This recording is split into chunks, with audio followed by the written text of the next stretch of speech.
over here with the beer. And frankly, the carpet is new. I don't need eye stabbing as a conversation starter when Audrey's parents visit." Adam stood up, checking his watch. The transition from the height of sanctuary back to the real world was always a jarring one. He grabbed his coat, but paused when Jeff motioned toward the hallway. "See you later. Oh, hey, I just saw Jennifer in the hallway. She's got a present for you." Adam's eyebrows shot up. A present? Jennifer, his fiancée, was a fountain of enthusiasm, a stark contrast to his own more cautious, neurotic nature. "I'll bet she does. What is it?" Jeff's smile turned mischievous, the look of a man who knew a secret that was going to cause someone else a great deal of social discomfort. "Well, I'm not going to ruin the surprise, but word of advice, make sure you are excited when she gives it to you. Like, scary excited." "I bet she," Adam started, but Jeff cut him off. "Okay, shut up, just go." Adam walked out, grabbed a to-go beer from the fridge with Jeff's permission, and stepped out into the hallway, his mind racing. A present. Was it a new game? A watch? Maybe, just maybe, it was a 50-inch plasma TV of his own. He dared to dream. Chapter 2. The Revelations of Girls' Night.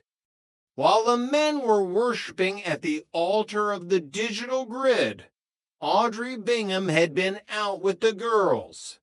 When she returned to the apartment later that evening, Jeff was still on the couch, though the TV was now tuned to a nature documentary he wasn't actually watching. "And how was girls' night out?" Jeff asked, his tone dripping with the kind of condescension only a man 12 years into a marriage can master. "Did you guys play truth or dare?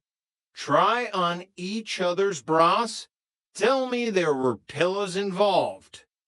Audrey kicked off her heels with a groan of relief. "Actually, it was fun. You'd be surprised, Jeff. Once you get those girls out of the office, they are not afraid to drink. They're like sailors, but with better hair." She sat on the edge of the coffee table, looking at him with a look that said, "I have information you aren't ready for." "You know Teresa?" Jeff blinked. "I don't think so." "Jeff, you've met her about 9 times, Audrey sighed. "Anyway, she and her husband, they're swingers." Jeff sat up a little straighter. The nature documentary was suddenly very uninteresting. Maybe I should meet her a 10th time. For clarity. "Forget Teresa," Audrey continued, leaning in. "You know Mary, the one you call Bug Eyes?" Jeff chuckled. "Bug Eyes? That's a classic. It's descriptive. It's accurate. It's a masterpiece of nicknames. Tonight, she told us she and her husband only have phone sex." Jeff's face contorted in a mix of confusion and mild disgust. "That's probably because he doesn't want to look into those buggy eyes. I mean, can you imagine? It'd be like having a romantic evening with a giant mantis." Then a thought struck him, a cold, terrifying realization that pierced through the beer-induced haze. He looked at his wife, his eyes narrowing. "Hey, wait a minute. Do you talk about our sex life with your girlfriends?" Audrey didn't even flinch. Well, come on, Jeff. I've got to contribute something to the table. Everyone's sharing. I can't just sit there and talk about the weather while Teresa is describing a key party in Westchester. Jeff felt a bead of sweat that had nothing to do with the room temperature. And what did you tell them? Tonight, I told them that when you sweat during sex, your chest hair looks like the rainforest. The silence that followed was heavy. Jeff processed this. Of all the things, of all the Herculean efforts he felt he put in, this was the takeaway? And that's it. He asked, his voice rising an octave. That's how you compete with swinging and phone sex. Sweaty chest hair. What do you want me to tell them? That I'm a landscape architect of the torso. What do you want me to tell them?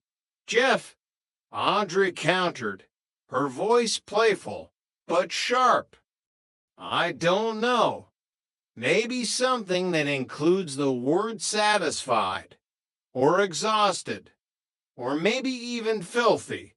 Give me some credit here. Audrey laughed, a bright, genuine sound.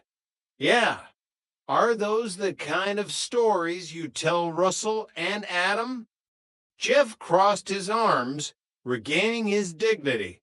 I don't tell stories to them. I'm a gentleman. Oh, please. Audrey rolled her eyes. Do not tell me you guys don't talk about sex. They do, Jeff admitted, his voice dropping to a conspiratorial whisper. Adam implies things, mostly because he's terrified of his own shadow.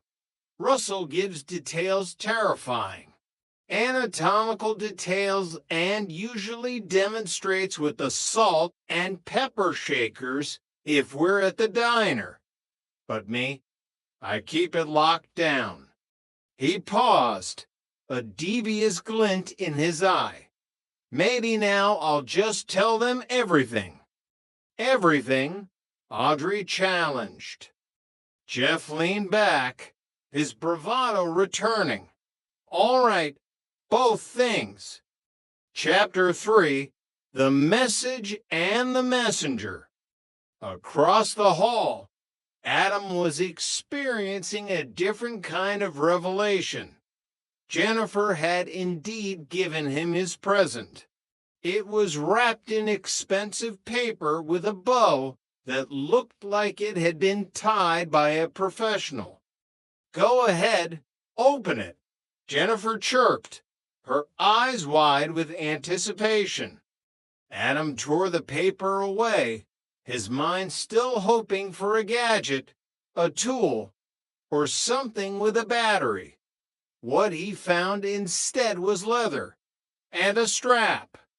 Is it a machine that makes your clothes fall off? Adam asked, trying to find the joke. No, silly, Jennifer laughed. That machine is called a corkscrew.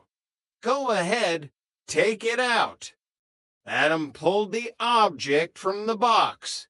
It was a bag, a sleek, high-end leather bag with a long shoulder strap. This is for me. Do you like it?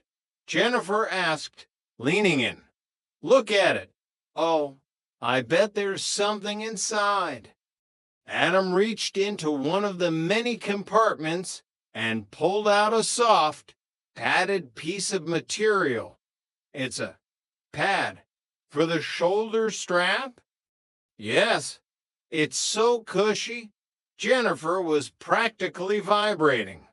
I saw you taping up your old backpack, Adam, and I thought, you're doing so well at work, you should look more stylish.